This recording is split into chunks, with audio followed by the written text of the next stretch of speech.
Assalamualaikum warahmatullahi wabarakatuh.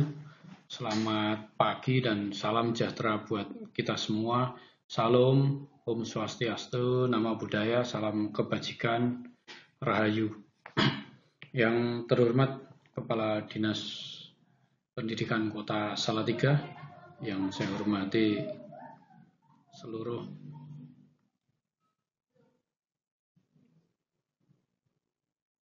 rekan-rekan guru dan pengajar setingkat SMP sekota Salatiga, dan yang saya banggakan adik-adik siswa SMP sekota Salatiga. Mungkin sebelum kita menginjak ke materi, saya akan memperkenalkan diri saya dulu. Saya nama Muhammad Rojani, pangkat Kapten Komunikasi dan Elektronik. Saya Pituren dari Bintara tahun 99 dan alhamdulillah saya secapa tahun 2012. Adapun riwayat jabatan saya selama ini, saya Bintara selama 13 tahun di Kodam 17 Cendrawasih di Papua. Alhamdulillah saya diberi rezeki sekolah secapa dan lulus, dan saya mendapatkan amanah sebagai Dantonkom Unit 410 Alugoro di Blora. Kemudian saya menjadi Paurdal Rudam 4 Diponegoro di Semarang. Kemudian saya menjadi Dantim 1 Denhubram 073 yang itu di Salatiga. Kemudian dan Subden Gudhar di Salatiga, Pasikom Hastal di Salatiga. Kemudian kami pindah ke Kodim Salatiga, menjabat sebagai Dan Ramil 04 Beringin, kemudian Dan Ramil 14 Ungaran Barat, dan sekarang menjadi Pasiter Kodim 014 Salatiga. Sedikit pengalaman tugas saya, tugas operasi saya, yang pertama adalah Satgas Op Raja Wali 10 di Wamena tahun 2000, kemudian Satgas Bakti TNI di Puncak Jaya tahun 2002, kemudian Surtatop di Mbovendigul Merauke 2004, kemudian Satgas Kilat di Ubrup tahun 2005, kemudian saya menjadi Koop TNI Papua di Wamena 2008, kemudian Koop TNI Papua di Jayapura 2010, kemudian kami Satgas Pamtas RI PNJ tahun 2013. Itulah sedikit perkenalan kami. Nanti untuk lebih jauhnya nanti bisa sambil berjalan.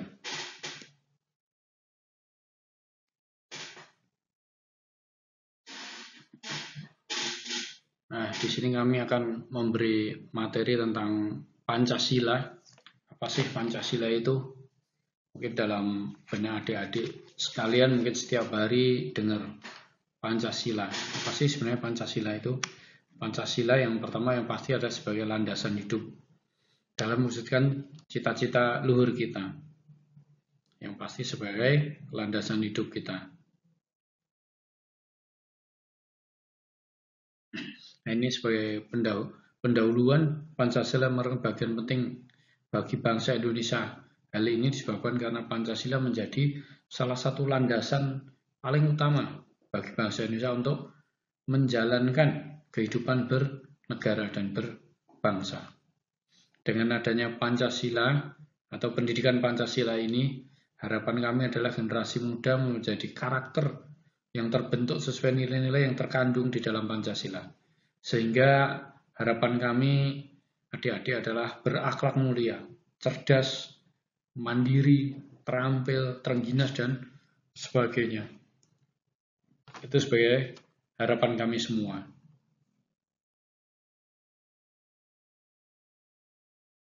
Ini adalah lambang kita, yaitu Pancasila. Dari lambang tersebut ada bulu, ada lambang Pancasila sendiri, ada bintang, ada rantai, ada padi dan kapas, ada pohon beringin, ada kepala banteng, dan lain sebagainya. Mungkin bisa sedikit saya terangkan jumlah bulu dari dalam Pancasila melambangkan Hari Proklamasi Kemerdekaan Indonesia pada tanggal 17 Agustus 1945.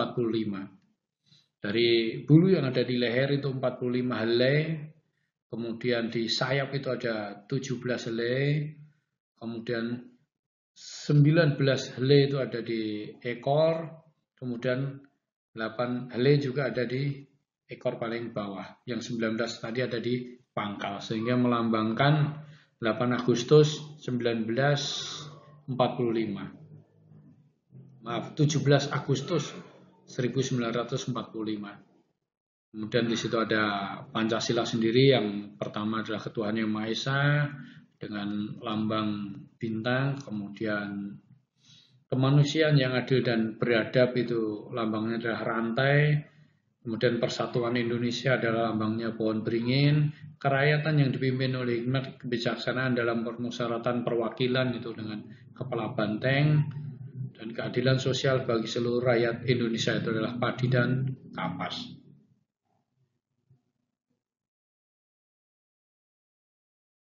Nah, kami akan sedikit menjelaskan tentang ketuhanan yang Maha Esa.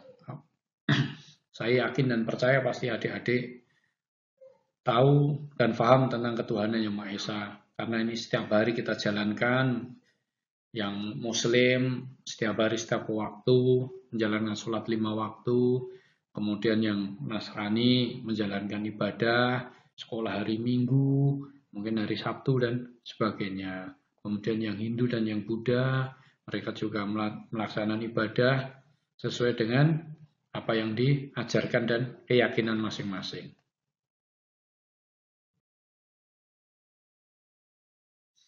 Kemudian yang kedua adalah kemanusiaan yang adil dan beradab.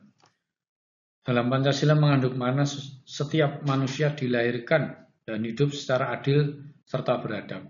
Prinsip ini menekankan perlunya menghormati martabat dan hak asasi manusia tanpa memandang perbedaan suku, agama, ras, status sosial, dan golongan. Maka ini sangat penting sekali karena di negara kita, di negara Kesatuan Republik Indonesia ini agama bermacam-macam, ras juga kita bermacam-macam, apalagi suku, ribuan suku yang ada di negara kita ini, sehingga kita harus adil dan beradab. Kita harus saling tolong-menolong, saling menghargai, saling menghormati, saling berempati antara satu dengan yang lain. Dalam artian setiap ada, misal ini contoh kecil aja di lingkungan kita, ada gotong royong, ayo bersih-bersih sungai, bersih-bersih lingkungan, yuk ayo adik-adik ikut membantu. Tidak harus membantu hal-hal yang sifatnya besar, mungkin ada hal-hal yang kecil aja. Ayo kita nyapu atau membersihkan apa di sekeliling kita, itu sudah merupakan kita bisa membantu. Saling tolong-menolong, misal adik berangkat ke sekolah, dibonceng sama orang tuanya, ada teman kita yang jalan, ditawari, ayo ikut saya, itu sudah wujud dari tolong-menolong. Begitu juga dengan misal teman kita tidak punya pena, kita pinjemi dulu, itu wujud dari tolong-menolong. Dari hal-hal kecil itulah yang harus kita tanamkan, nggak usah harus hal yang besar. Hal-hal yang kecil aja yang di setiap hari kita laksanakan, kita ketahui, saling menghargai perbedaan. Di sekolah pasti ada, mohon maaf ini yang Muslim, ada yang Nasrani, ada yang Hindu, ada yang Buddha, begitu juga ada yang dari Medan, ada yang dari Sulawesi, ada yang dari Kalimantan, ada yang dari Papua, ada yang dari Timur, ada yang dari Jawa, ada yang dari Bali. Itulah perbedaan, kita harus saling menghargai. Sehingga landasan dalam menjalin hubungan yang harmonis dalam masyarakat. Jadi kita harmonis, bisa seiring sejalan dalam setiap kegiatan atau pelaksanaan tugas. Kemudian yang ketiga adalah persatuan Indonesia. Dalam Pancasila mengandung makna pentingnya menjaga kesatuan dan persatuan bangsa Indonesia. Kenapa kita harus penting? Seperti tadi di atas sila kedua sudah saya sampaikan, karena kita berbeda beragam, agama, suku, ras, budaya, itu kita berbeda-beda, tetapi harus tetap satu, yaitu Negara Kesatuan Republik Indonesia. Seperti ada bukan pepatah ini, ya kalau kita sapu lidi, kalau berbentuk sapu itu kuat. Tapi kalau lidi cuma satu kita patahkan itu gampang sekali. Maka dari itu, mari saya mengajak adik-adik semua, persatuan itu lebih penting daripada kepentingan pribadi atau kepentingan golongan kita. Mari kita pentingkan kepentingan yang lebih luas, bukan kepentingan diri saya. Oh, saya ini loh. Itu tidak penting. Dalam setiap event, dalam setiap ada lomba dan sebagainya, mari kita sama-sama mementingkan persatuan Indonesia daripada mementingkan kita juara, tapi ada suatu permasalahan di dalamnya tersebut. Makanya persatuan ini sangat penting bagi kita. Di dalam persatuan Indonesia, dalam Pancasila juga mendorong setiap individu untuk mengutamakan kepentingan bersama, seperti tadi yang saya sampaikan. Kepentingan bersama di atas kepentingan pribadi atau kepentingan golongan. Serta menjunjung tinggi semangat gotong royong, solidaritas dalam membangun bangsa, sehingga bangsa kita bisa maju dan damai. Bangsa kita tidak disepelekan oleh bangsa lain.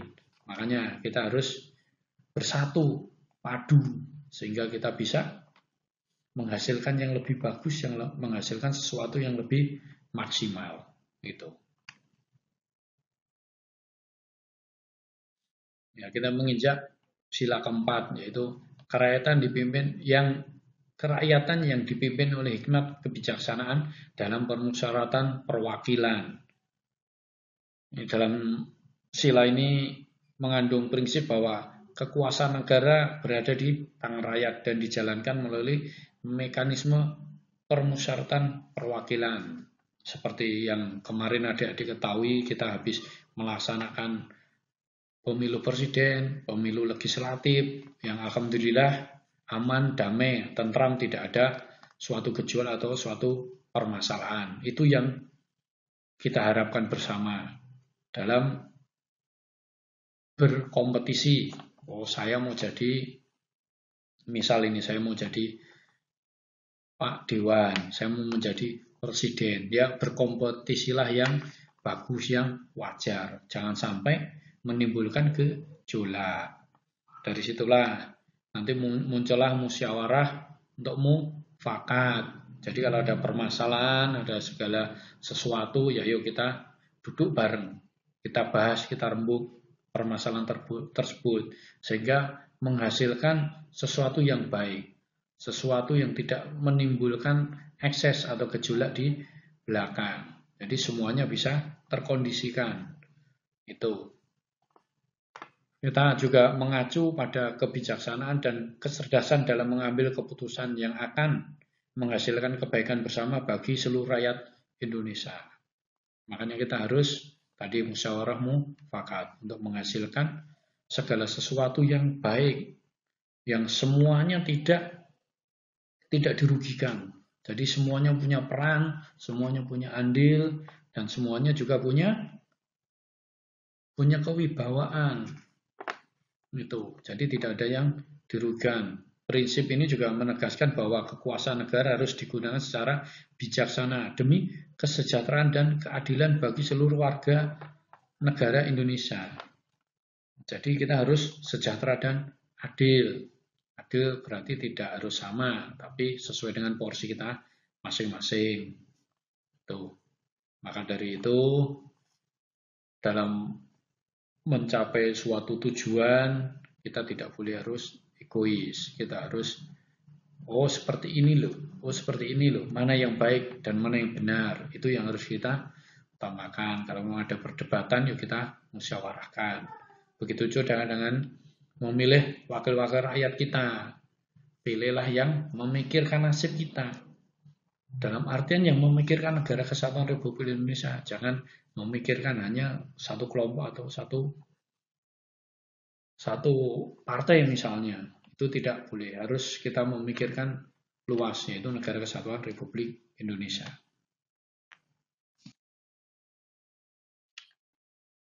Dan ini mungkin yang terakhir yaitu sila kelima, yaitu keadilan sosial bagi seluruh rakyat Indonesia.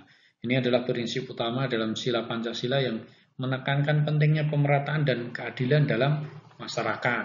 Mungkin seperti sekarang adik-adik lihat rencana ibu kota negara kita pindah ke IKN. Kenapa harus pindah ke IKN? Kenapa kok tidak di Jakarta saja?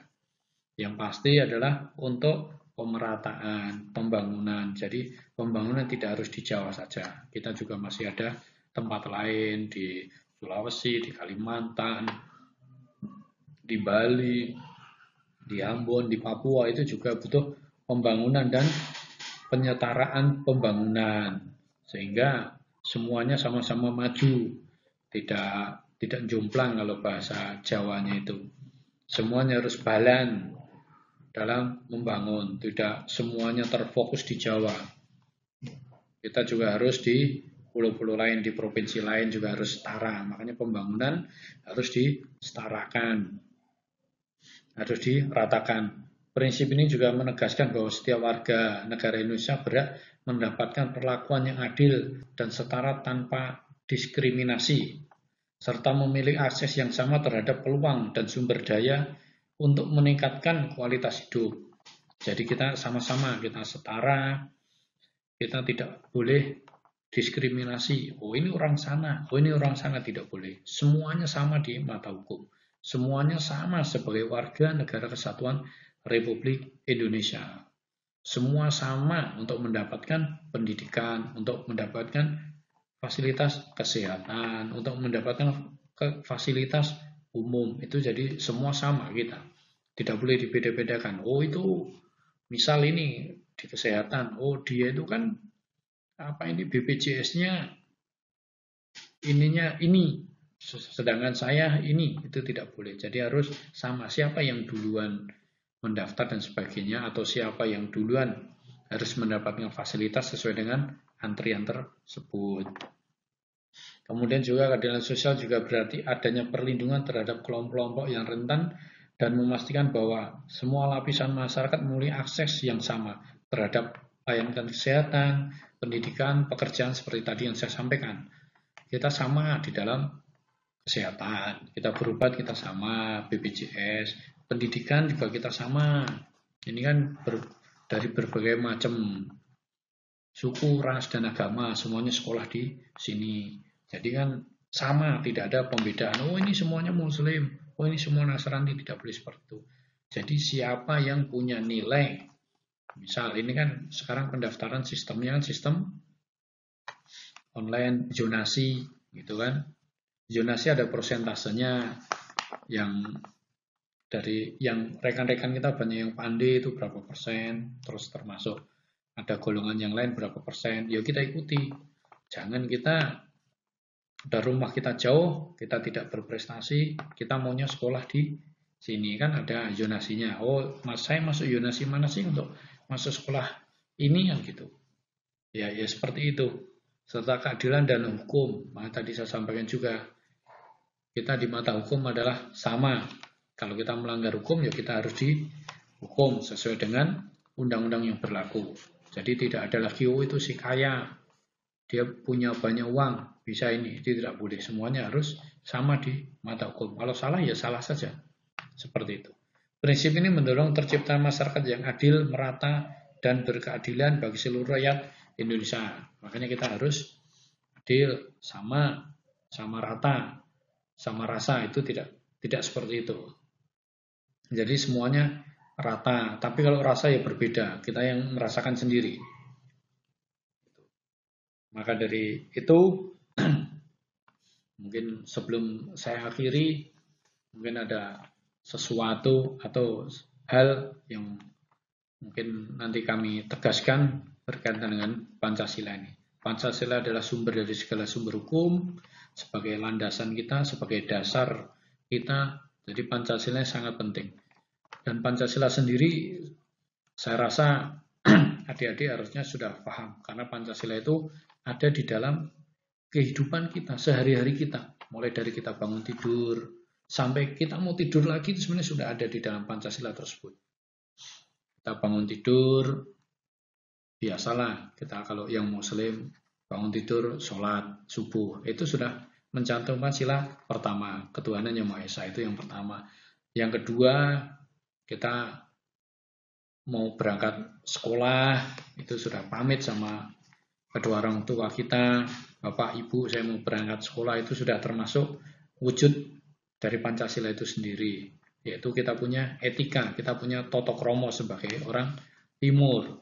Sebelum berangkat sekolah, Bapak, Ibu, saya pamit, saya mau berangkat sekolah, doa restu, semoga mendapatkan ilmu yang bermanfaat, itu sudah termasuk di dalam Pancasila. Begitu juga pada saat di jalan, mungkin kita berangkat di antara orang tua, atau kita mungkin anak-anak sekarang sudah naik motor atau naik sepeda, kita sendiri, ketemulah teman kita di jalan.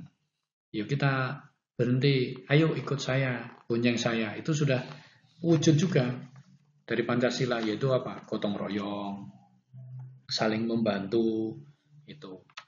Nah, begitu juga sampai di sekolah, ketemu Bapak Ibu, guru, kita juga salaman lagi, selamat pagi Bapak Ibu guru. Nah, itu juga sudah wujud dari Pancasila itu. Jadi semuanya sudah ada di dalamnya itu. Begitu juga nanti kita masuk sekolah ketemu teman-teman yang berbagai macam suku, berbagai macam agama di dalamnya, itu juga wujud dari Pancasila. Begitu juga kita cari ilmu dan seterusnya sampai kita nanti pulang sekolah. Sampai pulang sekolah kita juga di rumah lagi ketemu orang tua lagi, terus kita bermainlah dengan lingkungan kita, dengan teman-teman yang tidak satu sekolah dengan kita. Oh, mungkin teman kita ada yang SMP lain atau ada yang MTS lain kan. Itulah kita bisa saling bertukar pikiran apa yang telah kita dapatkan satu hari dalam kita bersekolah tadi, sehingga kita yaitu tadi sesuai dengan sila keempat, yaitu ada suatu apa yang perlu kita rembuk, itulah musyawarah untuk mufakat dengan teman-teman, itu kita bisa bercerita, kita bisa sharing dan sebagainya. Setelah itu ya malam kita belajar dan sebagainya untuk menuntut ilmu, itu ilmu yang nanti sangat bermanfaat bagi kita. Mungkin ada orang tua kita yang mengajari, atau mungkin ada yang ikut les dan sebagainya. Itulah untuk menuntut ilmu sangat penting bagi kita. Mungkin itu saja yang bisa saya sampaikan. Semoga apa yang saya sampaikan bisa dan dapat bermanfaat bagi adik-adik semua.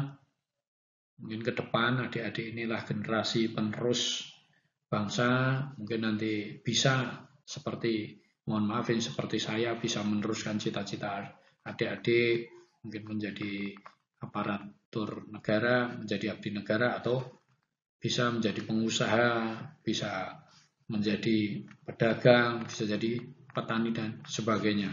Yang penting kita selalu harus semangat berdoa, doa restu kedua orang tua, dan yang paling terakhir jangan lupa bahagia.